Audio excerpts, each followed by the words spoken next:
Canva.com integrates with ChatGPT now. Yeah, Canva, Canva.com. The one that you took a screenshot. Canva. Okay. It's the easiest to use because it's all drag and drop. You don't have to. Oh, the one you did certificate. Anything that you can imagine on Canva, you can. And now, like if you upgrade to the $10 a month paid version, it has 10,000 more options. You're listening to the Full-Time Lash Artist Podcast. If you want to jumpstart your lash career, you can also watch Cosme's free lash training at www.fulltimelashartist.com. Let's grow.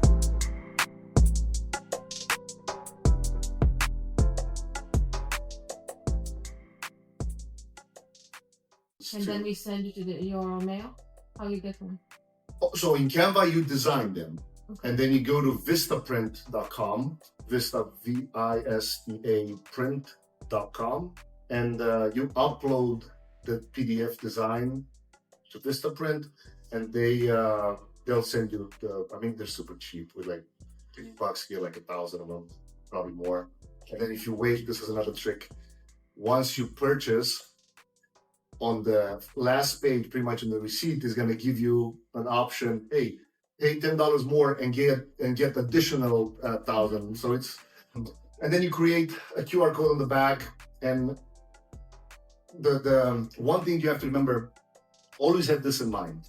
Doesn't matter if it's for your clients or if it's for your possible partners. Referrals, anybody that can refer you to a client to you, it's a possible partner, right? Like you have to think, what's in it for them? Why they should refer somebody to me, right? I don't know if you've had this at the hotel or not, or any other company that you work for, but people, they have a lot on their plate for themselves than just to think, oh, I want to refer somebody to get their lashes done just because. But if you tell them that you'll get a $20 check from me or $25 check from me every time when you send an actual client, well, now the situation changes because in 4 clients, it's $100 and it doesn't cost them anything, right? Like if a girl is a server, most likely she has another 20 friends that are girls that get their lashes done eventually, right?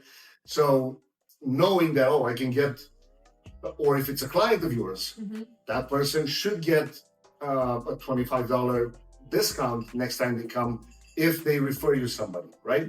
So it's all, you have to keep this in mind. In order for someone to become interested in sending you a client, it has to be something for them on the table, right? So ideally, for a service that's $100, $25, it's a good deal to give them as a discount. And the reason you have to understand, this is actually a really good deal for both of you, but you're the one that wins the most because business is just, it's a pay-to-play game. Doesn't matter, you either pay with time at first or you pay with money when you're ready to scale, right? Like always think about an advertising campaign as a light switch. When you need clients, you should turn it on. But an advertising campaign, it's also a referral program when you have people to send you clients. It's just, that one, it's not as controllable. Like you cannot force somebody to send you more referrals, but you can always put more money into a campaign on Google. You can always put more money into an advertising campaign on Instagram, right? So that's how you scale predictably. That's when you know, all right, and you're gonna end up paying more than $25 to get an actual paid client to the door, right? Typically, for the salon now, the lead is roughly around $20 to $40, but that's a lead. Lead means a person that puts their name, email, and phone number because they want to retrieve a discount for, let's say, classic lashes, right? But that doesn't mean that they already become a client. Now it's the sales process, and then Cosmina has to put the sales hat on to sell it's the same for trainings. Actually, it's a little more expensive, but it's the same thing. She has to put the hat on, the sales hat on, to sell the training over the phone or in text, or to do follow-up until the deposit is paid, because it's the same process. For lashes, it's $30, right? For trainings, it's what, $500? So until the deposit is paid, that person cannot be called a paid client yet, right? And even with that, it's a small percentage that can reschedule because it's life at the end of the day, right?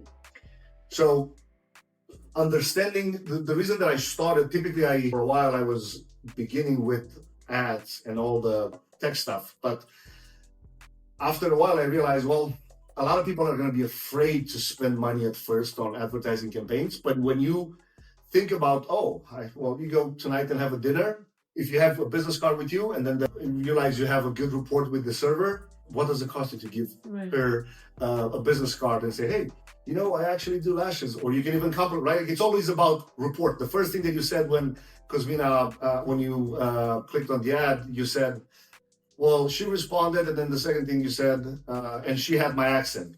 That you don't realize now, but that's the first report in your mind that you related to her a little more than if somebody that didn't have an accent, right?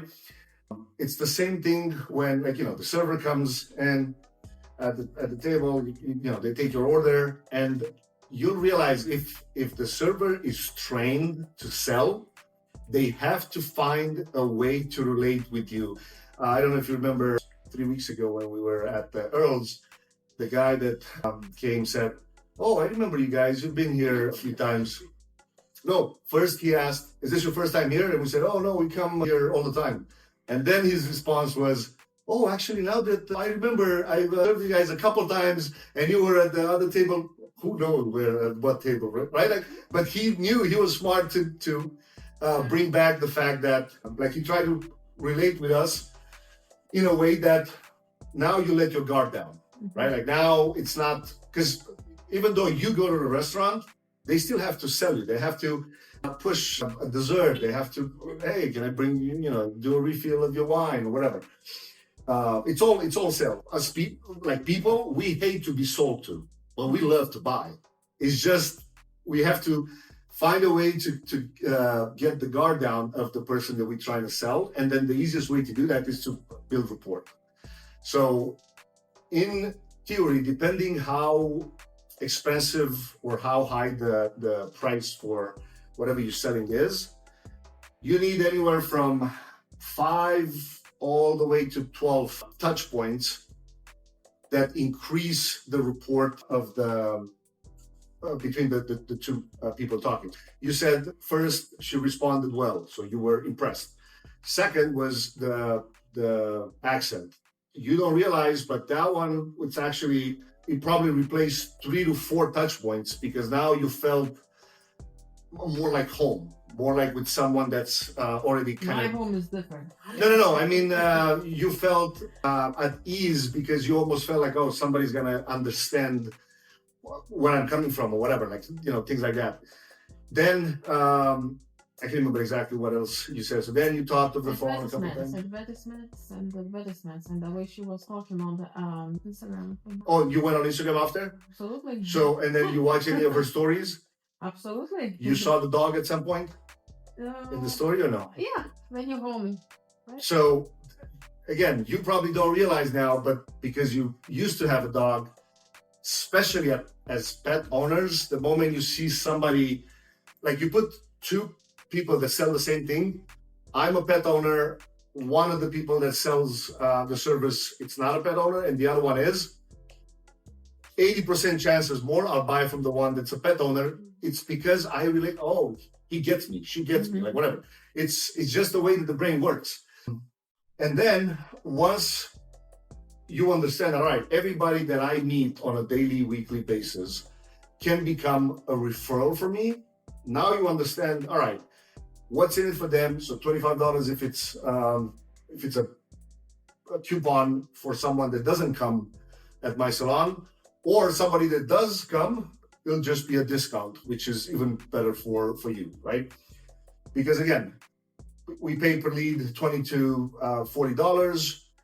Roughly, you need, or your goal would be to get to 50% conversion rate, meaning if you have 10 leads, you should convert 5 from the online campaigns, because for those people, it's nobody will know, because if you put the ad online, it's I want more people to find out about my services, right? you do it on Google is based on the search intent.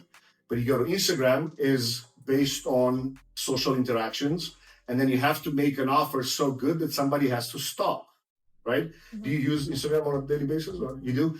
So from this point on, understand why you stop when you stop, because we all do this. We just like scroll, and then eventually you'll stop. Somebody puts something in front of you that you'll stop.